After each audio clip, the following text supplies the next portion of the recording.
поселке Уснера Аймяконского улуса специальная комиссия принимала новый многоквартирный жилой дом. Какие недостатки и недоработки выявила рабочая группа по итогам осмотра, в материале Светланы Поцелуевой. Рабочая комиссия придирчиво осматривает новостройку. Как все отметили, одну из основных задач – построить теплый дом – строители выполнили.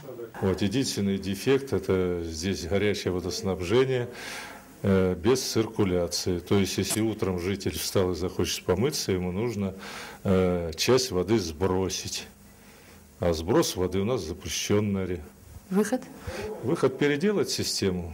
Проект, внести проект изменения. Потому что, живя на севере, сливать воду – это расточительство. Мелкие недоделки, на которые указали члены рабочей комиссии, будут устранены через несколько дней. Первое впечатление, что дом оказался теплым. Были на этот счет некоторые сомнения, потому что дома такого типа, они в Уснере строятся впервые.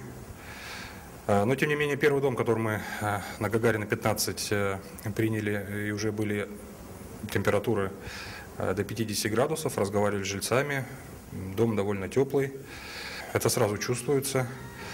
Другой вопрос, что есть некие косметические недостатки, есть недостатки в отделочных работах.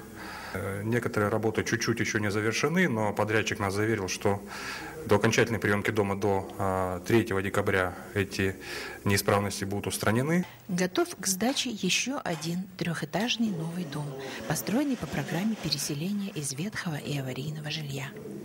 Новый 2015 год встретит в новых квартирах 24 уснерские семьи. Пусть живется им тепло, уютно и спокойно. Светлана Поцелуева, Павел Комин, НВК «Саха», Уснера.